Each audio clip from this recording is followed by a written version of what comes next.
Okay, so good afternoon, Gordon. Namaste from India. Good morning from a very dark, wintry Britain. It's not quite, well, actually, it is now sunrise. So it's starting to be daylight. Okay. So this is my first conversation with English native speaker. So I'm so excited and thank you so much for connecting me today on my channel, Sweta's English Lifestyle. I welcome you on my channel. Thank you so much. Excellent.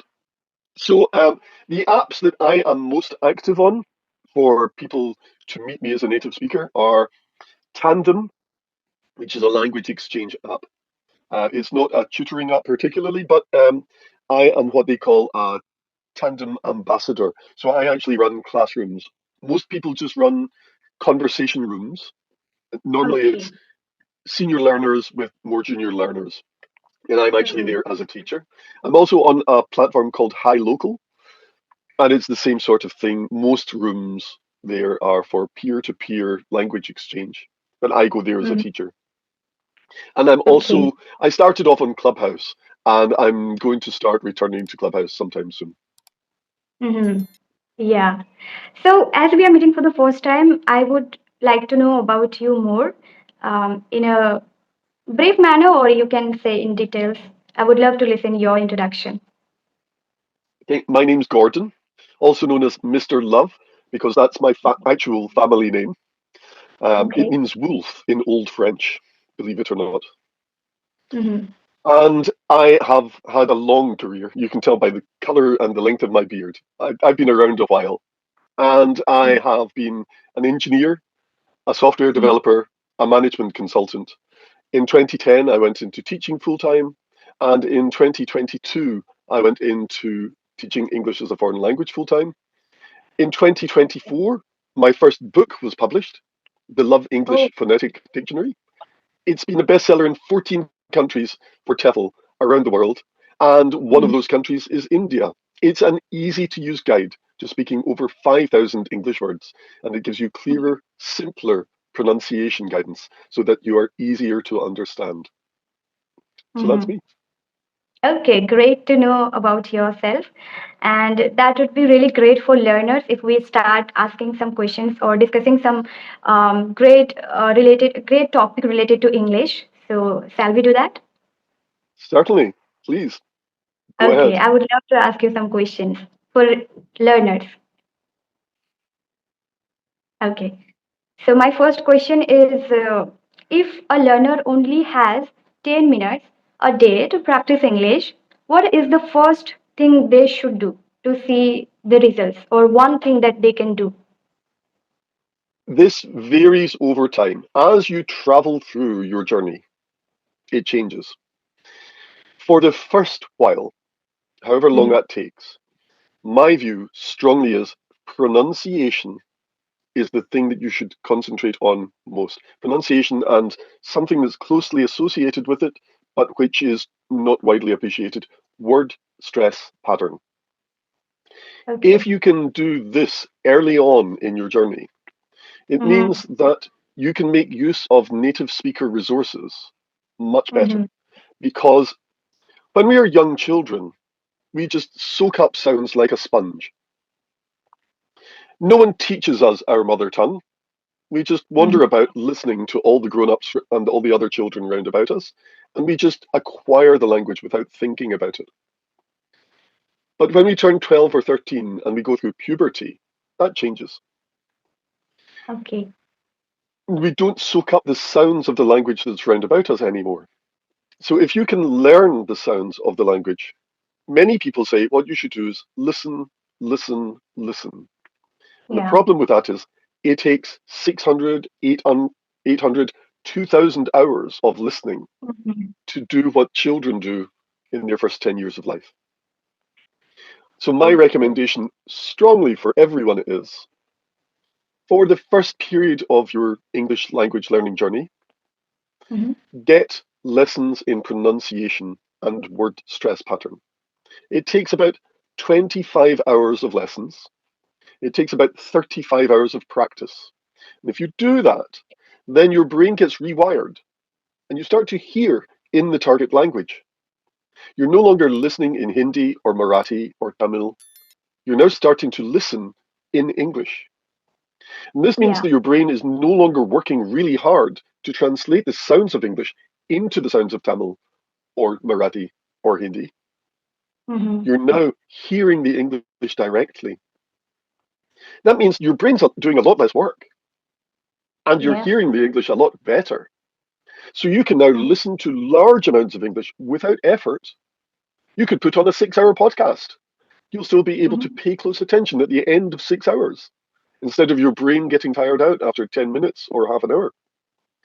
And that Mm-hmm. means all of a sudden the rest of your English language learning journey is easier and faster. That's my Mm-hmm. top tip. Once you've got past that, I think you should learn a little bit of grammar, a little bit of vocabulary, Yeah. a little bit more Mm-hmm. grammar, a little bit more vocabulary, Yes. like that. Most people Okay. spend their 10 minutes in a different way. Mm, yeah, exactly. I'm sure that you have heard lots of people say, I spend each day, I learn 5 words, or I learn 10 words. And then the next day, I learn 5 more words, and I learn 10 more Mhm. words. And what these people come to me is they say, Gordon, at the end of the month, I've forgotten all of those words. How can I remember them? Yeah. And I say, that's the way the human brain works. That's not a good Mhm. approach. So don't bother wasting your time learning 5 words a day, 10 words a day. Learn the Mhm. pronunciation first. Expose yourself to native speaker materials after that. And learn a little bit of grammar, a little bit of vocabulary. Concentrate on Mhm. retaining the information as much as learning it in the first place. Because Mhm. learning is immediately followed by forgetting unless you Yeah. do something about it. Okay, great. Thank you so much for suggesting this because many learners are there who don't get time, and even some people are busy in their life, but they want to learn this language. So, as that's the reason I asked this question for first growth that we need, and even for 10 minutes we can practice. So, how can we do that? So, that is how I asked this question. Thank you so much for sharing this. And my My second pleasure. question is related to accent because as you are a native speaker in English, so of course, people nowadays always bother about accent. I've seen. Okay, I basically focus on Indian accent and I am pretty much comfortable with Indian accent, but many people So focus on accent, right? So my question is like, is it better to have a perfect accent or a huge vocabulary? Which one? you you don't need either of those. Okay. Yes. Think about India. How many accents do you know of in India? If you're talking from someone from Tamil Nadu or Mm-hmm. Maharashtra, do they have the same accent as someone from Uttar Pradesh? Mm, no. No, they don't. In fact, Yes. sometimes the accents are so different across India that people don't understand each other in India. Yeah. Now think, if people had an accent that you could understand, would it make it easier for you contacting people in faraway parts of India? Yes. It's the same in Mm-hmm. English. There are many Okay. accents in English. I was in America. I was teaching at a university in North Texas in the USA, and I was taking a Mm-hmm. flight, and an American woman said to me, "Oh, I just love your accent." I said, "Thank you. I Okay. love your accent too." And she said, Okay. "But I don't have an accent." Okay. I think we Mm-hmm. can both agree that she had an accent. Yeah. I think we can both agree that I have an accent. Mm-hmm. I think we can both agree that you have an accent. Yeah. Everyone has an accent. Yeah, their own style, I would say. The way we Yeah. speak, that is it is our own style of speaking a language. But on YouTube, I have seen many people are, bothering about learning this accent and they want to learn British accent, American accent. But I feel that one solution that we want here to speak English fluently, we want to communicate with people, right? So yes, if anybody wants to learn accent like British or American, they can definitely learn. But first thing that we need to do, speaking English fluently, communicating to each other. That is what I Yeah, understand. And I focus on that's mostly true. pronunciation. So, yeah, absolutely. Your accent is the collection of pronunciations that you use. Yeah. If you Mm-hmm. pronounce things, if you pronounce each sound the way that it happens in your mother tongue Mm-hmm. instead of the target language, Yeah. then turns out the sounds which are in your mother tongue and the Mm-hmm. sounds which are in English, they overlap. But if you only produce mother tongue sounds, if you use mother tongue pronunciation, Mm-hmm. then it means that some of the sounds of English are present in your speech, but some of them are missing. If there's an overlap, then there's that section there which is just missing from your Yeah. speech, which means that Mm-hmm. you're missing the opportunity to communicate using these sounds. If you Mm-hmm. want to speak in a target language, you should use the sounds of the target language if Yeah. you want to speak to people who speak that target language. Now, there is a big caveat, which is Mm-hmm. particularly important for India. If you Okay. only speak using English to other people who Mm-hmm. have the same mother tongue as you, or a very similar mother tongue, so you all share the mother tongue influence, the mother tongue pronunciations, it's actually Mm-hmm. easier for you to communicate, even in English, with those people Yeah. if you use the pronunciations of your mother tongue. It's only when you start speaking to the rest of the world, maybe Spanish speakers, maybe Mandarin Chinese speakers, maybe Yeah. English speakers from the USA or the UK, that's when using the target language pronunciation matters. Okay. Mm-hmm. If you want to communicate clearly, Mhm. Okay, so we got it about accent, but what do you think about vocabulary? Now, people always try to learn vocabulary and even they feel underconfident because they don't have sufficient enough words to express themselves. So, what they can do for vocabulary? don't worry about it. That's what you can do. Really, don't worry about it. Yeah, There are a exactly. 250,000 root words in English. No Hmm. one knows them all. No one. Yeah, exactly. A typical native speaker will have somewhere like 25,000 root words in their vocabulary. Hmm. Someone who's, you know, less academic will maybe have Hmm. 10 to 20,000 words in their vocabulary. Someone Yeah. who's a genius will have 35,000, 40, maybe even 50,000 words in their vocabulary if they are a genius. But there are 250,000. Hmm. No one knows all the words of English, and it's not important to try to learn them. It's an impossible task, and I'm still doing it. I learnt a new word yesterday. I learnt two new words yesterday Okay. in one of my language teaching rooms. Hmm. It's not important to have a big vocabulary. I could say to you, I have an extensive, expansive, baroque, polysyllabic vocabulary. Hmm. Would that communicate well to you? Hmm. No, we What it don't. would say is, I know so many big words, I'm going to show off to you. That's what it would Hmm. communicate. If I said, I know a lot of big words, Hmm. that would be better, wouldn't it? Yeah. Big is a word that you learn early. Words is a word you learn early. A lot is a word that you learn early. So it Hmm. turns out I can communicate better using a smaller vocabulary Yeah. than I can communicate if I use a big vocabulary. And that means that makes your job as a learner of English much easier. Don't worry about having lots of words. Yes. Don't worry about it. It's better to have a small number of words that you can use well. In fact, I think we're going to go on to that in the next question. Let's move on, and I'll give the rest of that answer. Yeah, exactly. Actually, I also wanted to share you, Gordon, that I never bothered about vocabulary since I have been learning this language and I have learned completely on online mode because I studied in vernacular medium, even not in English medium. I studied in Bengali medium.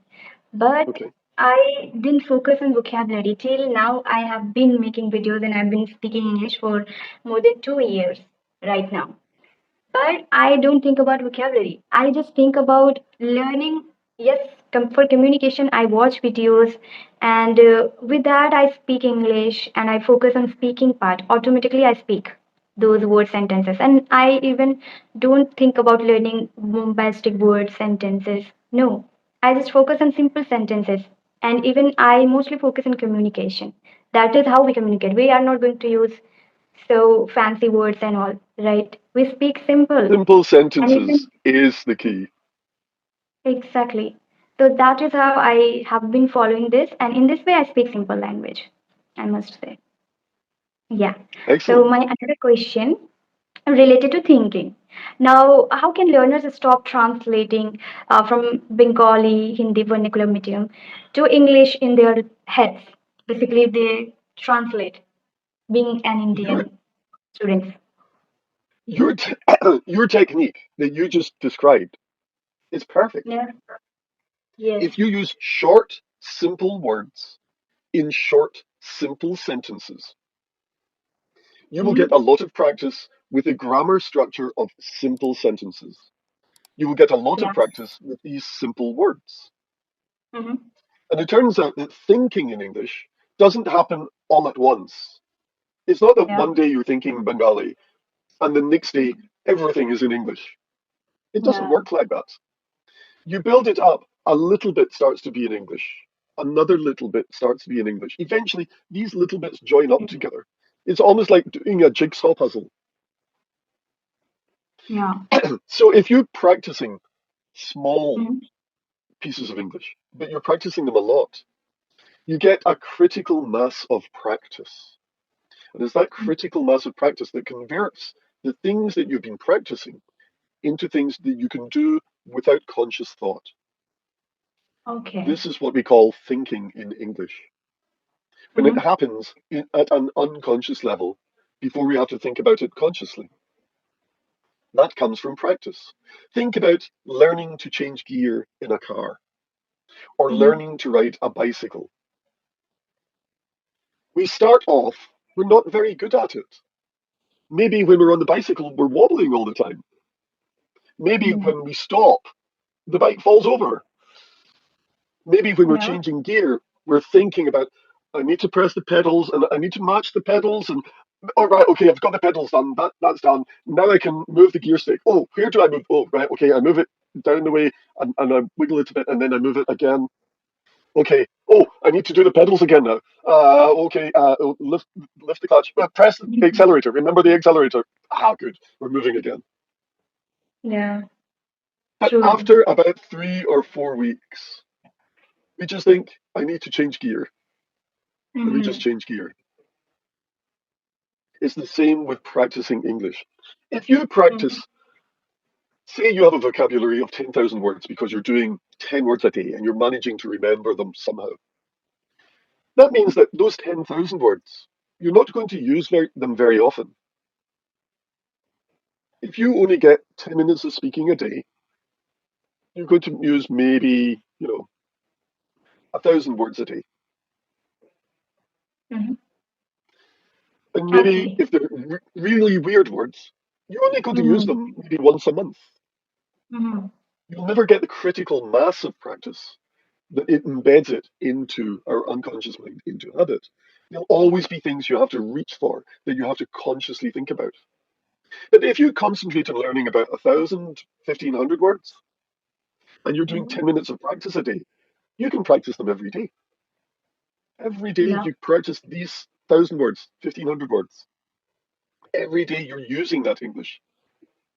After 3 weeks, 4 weeks, they'll just be automatic because you've practiced them often enough in a small enough Yeah. amount of time. That's the trick to thinking in English. Mm-hmm. Think small, think simple, practice lots. Yeah. Mm-hmm. Yes, you're true. So these are the things if we do, we start speaking English, simple language, as you said, but then again, we start making mistakes. So that is what I want to ask you. The another question that is, most people mistake, you know, they make mistakes actually. So what is one mistake you hear English learners make all the time? That is actually very easy to fix. What do you think? In India, using Yeah. a long sentence full of complicated words, here it would be better to use a short sentence of simple words. For instance, you're learning Mm-hmm. English. Why? I am learning English for study purpose. Yeah. Have you ever heard that phrase before? I Mm-hmm. hear that a lot. A Mm. native speaker would say, I study English. Yeah. It's less than half the length. I study English, 5 syllables. I am studying English for, sorry, I'm learning English for study purpose. 12 Mm-hmm. syllables. It's not telling us anything more. It's just taking up more time. It feels more impressive when you're using it as a foreign speaker of English because it Mm-hmm. feels like you're using big sentences, big Yeah. complicated sentences. But you and Mm-hmm. I have already discussed and agreed Yes. small and simple is better. Mm-hmm. Short, simple sentences are a higher level of English than long, complicated sentences which only say simple things. Mm-hmm. If you're saying a simple thing, use a simple Exactly. sentence, use simple words. Even if you are saying a complicated thing, even if Mm-hmm. you're saying complicated things, you can use complicated words, it's true. Sometimes some people feel the need. But the highest level of English, the very highest level of English, is to be able to say complicated things, even complicated things, using Mm-hmm. simple English. Yeah. So the biggest mistake Yeah. always is people want to say big, complicated sentences where small, True. simple sentences will do. True. True. In India, I have seen, and even I am also one of them, right? So we tend to make mistakes in grammar, basically, which is silly mistakes, which is common and silly mistakes that we know even while speaking we make mistakes. That happens. Some mistakes like, he doesn't, so we say he don't. It happens. He make It does. mistakes, so we say he do mistakes. Those mistakes, that common and silly mistakes that we do, right? But remember, even native speakers, even very proficient Mhm. native speakers like me, Yeah. make grammar mistakes while speaking Okay, yeah, you're right. because you don't have much time to think when you're speaking. Each Mm-hmm. time that you and I are speaking, we're listening to True. the other person and we're responding. We've got maybe a second to think about what we're going to say after the other person stops before we start speaking. That's not Mm-hmm. much time. We want to concentrate on what are we trying to communicate? That's the top thing. What words do we need to use? And the third thing we think about is grammar. Mm-hmm. So generally what happens is we don't think about grammar. We use only the grammar that we can use without thinking. If we go back to what I was saying about the critical mass of practice, we use the grammar that we've been using over and over while practicing. We don't think through the Exactly. grammar when we speak. And that means Mm-hmm. we're going to make mistakes. And it's okay. English Yeah. is quite fault tolerant for grammar. Unlike some languages, it is quite fault tolerant. But Yeah. if we want to be impressive, not just communicate, but to be impressive, it pays to get the grammar right. Mm-hmm. So you don't need the grammar, so don't stress about it. Remember that native speakers will make grammar errors while speaking as well. But Yeah. do try as much as possible to practice the grammar of Mm-hmm. short, simple sentences and words like to do and to make, so that True. when you come time to speak, those habits are well formed because that's Mm-hmm. more impressive. Because sometimes we're not just talking amongst friends, sometimes we're at a job interview or Mm-hmm. we're at a pitching meeting, pitching to prospective clients, or we're in an international project team, talking to team members on the other side of the world. Yes. True. We want to impress, we don't just want to barely communicate. Yeah. So grammar's Okay. Thank you. worthwhile, but don't stress about it. Mm-hmm. So let's move on to the another question that is related to entertainment. Now, people who belong to India they start learning by using internet. We are using internet and we are learning English. So what do you think related to entertainment that can we learn English by watching movies or listening to music? What do you think? I'm going to return back to the very first answer I gave. If you spend the first part of your journey learning the pronunciations of English instead of Mhm. remaining using the pronunciations of Tamil or Bengali or Hindi, it rewires your brain so that listening to songs and watching movies becomes a really effortless task. Instead of Mhm. struggling to understand the movie, all of a sudden you're just watching the movie and hearing the movie without effort. Mhm. That's much more fun. If you're having to Yeah. work really hard to watch a movie, that movie's not going to be really fun. That movie's going to feel like work. And the point of movies is to have fun, to enjoy. Mhm. So what I see is movies and songs and TV shows are great, but you want it to be great because it's easy to do and that you can do it for a long time. There's no point in watching a favorite TV show and your brain Mhm. just gets tired out from converting the sounds from the sounds of English into the sounds of, say, Hindi. Because then you've only had 5 minutes and you're going to waste half an hour in front of the show, but Mhm. you're only getting 5 minutes of usefulness.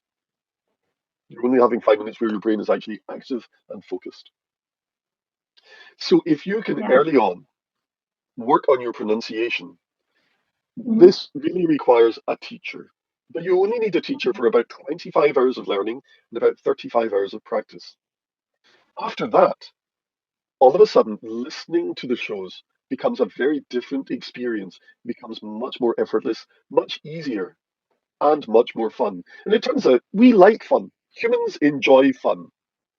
Yeah. And fun and enjoyment, well, I want more of that. If it's something that's fun, I would like to do more of it, please. If it's Mhm. really a big effort, I don't want to do more. No. So if we All want to right. spend several years learning English, Mhm. it's better if it's fun. That's my view. So entertainment is a great way to make sure that your experience is fun and you want to keep going. I have one particular video that I'm always recommending to people because I think it is fun. It's a Okay. cartoon called The Big Nights. It has Shakespearean actors in it, and yet it's aimed at about 9, 10-year-old children. But there is Mhm. also an extra level to it. It's witty and it's clever, so it's funny for adults too. I'll give you the link to my favorite episode, and you can maybe put it Yeah. in the description. Sure, sure. All right. Thank you so much. We are about to end the session right now because it's time limitation, I would say, on Zoom application. So yeah, but I had one question that is I wanted to ask you. Like in our life being an Indian, nowadays some people are learning in English by recording as a blogging form, I would say. Do you have idea about vlogging? It's a great idea. One of the things, fun is motivating, but also being able to follow your own progress is motivating. If you know that you're better than you were 3 months ago, you put in the work, you put in the time, you put in the effort, and you can see the results, or in this case, hear the results. That Mhm. motivates you to do another 3 months. Confident, that will make you more motivated, and you can go round and round. Yeah, you're Hello. frozen for me as well. You're back. Okay. All right, so we have completed. Thank you so much for joining me today. It is a really interesting conversation for me and for audience as well. Definitely, they will learn so many things. I have tried to ask you many questions, which is really important on internet. Now people always search those questions, and they will definitely learn from this video. Thank you so much. Nice to Thank you. meet you. Nice to meet you too.